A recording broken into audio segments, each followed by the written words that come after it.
ಮಾಂಸಾಹಾರಿ ಪ್ರಾಣಿಗಳು ನುರಿಸಿ ತಿನ್ನೋದಿಲ್ಲ, ಹರಿದು ತಿಂತಾವೆ ನೋಡ್ರಿ. ನಮಗೆ ಹರಿದು ತಿನ್ನಲಿಕ್ಕೇನೂ ಅದ, ನುರಿಸಿ ತಿನ್ನಲಿಕ್ಕೇನೂ ಅದ. ಮುಂದಿನ ಹಲ್ಲದ ಏನದ ನೋಡ್ರಿ, ಅವು ಹಿಂಗೆ ಕಡಿದು ತೊಗೋತೀವಿ, ದವಡಿ ಹಲ್ಲಿನಿಂದ ನುರಿಸಿ ತಿಂತೀವಿ. ಅದಕ್ಕೆ ಮಾಂಸಾಹಾರ ವರ್ಜ. ಮನುಷ್ಯನ ಕರುಳು ಪ್ರಾಣಿಗಳ ಕರುಳಿಗಿಂತಲೂ ಉದ್ದಿರ್ತದತ್ರಿ ಹೆಚ್ಚಿಗೆ. ಡಾಕ್ಟರ್ಸ್ ಅದಾರ ಇಲ್ಲಿ, ನಾ ಅದರಲ್ಲಿ ಭಾಳ ಹೆಚ್ಚು ವಿಶೇಷ ಹೇಳೋದಿಲ್ಲ. ಮಾಂಸಾಹಾರ ಏನದ ನೋಡಿ, ತಿಂದ ನಂತರ ಒಳಗೆ ಭಾಳ ಹೊತ್ತು ಒಳಗೆ ಉಳಿತು ಅಂದರೆ ರೋಗಗಳು ಚಾಲು ಆಗ್ತವೆ. ಅದರಂತೆ ದೇಶಿ ಗಾಯ, ಆಕಳ ಮಾಂಸ, ಆಕಳ ಹತ್ಯೆ, ಗೋ ಹತ್ಯೆ ಬೇಡ ಅಂತ ಹೇಳ್ತಾರೆ.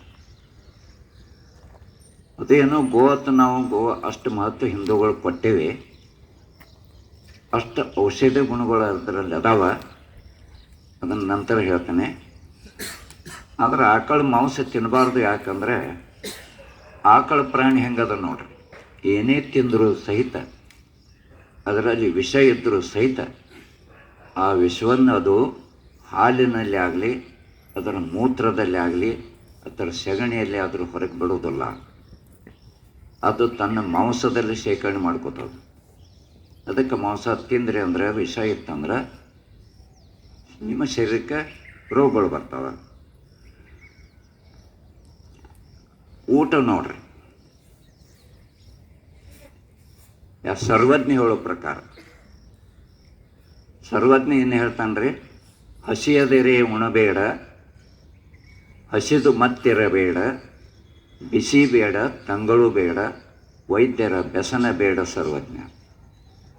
ಬಹಳ ಬಿಸಿ ಇರಬಾರ್ದು, ಚಮಚಲಿ ತಿನ್ಲಿಕ್ಕೆ ಹೋಗಬೇಡ್ರಿ, ಕೈಯಿಂದ ತಿನ್ನಿ. ಊಟ ನೋಡ್ರಿ, ಮೊದಲು ಕಣ್ಣಿನಿಂದ ಉಂಡ್ರಿ ಅಪ್ಪಾರ. ನೋಡಿದ ತಕ್ಷಣ ಜಿಲೇಬಿ ಇತ್ತು, ಮತ್ತೇನಿತ್ತು, ಬಾಯಲ್ಲಿ ನೀರು ಬರ್ತಾವೆ ನೋಡ್ರಿ. ಅಲ್ಲಿ ಐತಿ ಜಿಲೇಬಿ, ಇಲ್ಲಿ ಯಾಕೆ ನೀರು ಬಂದು? ನೀವು ಆಹಾರ ನೋಡ್ರಿ ಅಂದ್ರೆ ಕೈ ಸ್ಪರ್ಶ ಮಾಡ್ರೆ ಒಳಗೆಲ್ಲ ತಯಾರಾಗಿ ಕೂತಿರ್ತಾವೆ. ಯಾವಾಗ ಬರ್ತದೋ ಅದನ್ನು ಪಚನ ಮಾಡೋಣ ಅಂತ. ಅದಕ್ಕೆ ಕೈಯಿಂದ ಉಂಡ್ರಿ, ತೆಳಗೆ ಕೂತು ಉಂಡ್ರಿ. ಒಂದು ಹೊತ್ತು ಉಣುವವನು ಯೋಗಿ ಅಂತ. ಒಂದು ಹೊತ್ತು ಉಣುವವನು ಯೋಗಿ. ನಾವು 22 ವರ್ಷ ಆಯ್ತು ನೋಡ್ರಿ, ಒಂದು ಹೊತ್ತು ಊಟ ಮಾಡ್ತೀನಿ. 2 ಹೊತ್ತು ಉಣುವವನು ಯಾರೇ ಭೋಗಿ. ಈಗೇನು ನೀವು 2 ಹೊತ್ತು ಯಾರ್ಯಾರು ಉಣ್ತೀರಿ ಅವರು ಭೋಗಿ. 3 ಹೊತ್ತು ಉಣ್ತಿದ್ರೆ, ಯಾರಾದರೂ 3 ಹೊತ್ತು ತಿಂತಿದ್ರೆ ಸತತ ಡಸ್ಟ್ಬಿನ್ ಒಳಗೆ ಹಾಕ್ತಿರ್ತೀವಿ ನೋಡಿ, ಜವ್ರಿ ಇರೋದಲ್ಲ. ಯಾರ ಮನೆಗೆ ಹೋದೆ ಒಂದು ಸ್ವಲ್ಪ ತೋರಿ, ಚಹಾ ಕೊಡ್ರಿ, ಅದು ಕೊಡ್ರಿ, ಯೋಗ ಮಾಡ್ತೀವಿ ಅಂತ ಹೇಳ್ರಿ ಅಂದ್ರೆ ಅವ್ರು ಕೇಳೋದೇ ಇಲ್ಲ. 3 ಹೊತ್ತು ಉಣುವವನು ರೋಗಿ. ಅದೇ 4 ಹೊತ್ತು ಉಣುವವನ ಹೊತ್ಕೊಂಡು ಹೋಗಿ ಅಂತ. 4 ಹೊತ್ತು ಉಣ್ತಿದ್ರಂದ್ರೆ ಬೇಗ ಹೋಗೋದೆ. ಅದಕ್ಕೆ ಮಿತಿ ಇರಬೇಕು, ಊಟದಲ್ಲಿ ಸ್ವಲ್ಪ ಮಿತಿ ಇರಲಿ. Thanks for watching your health channel.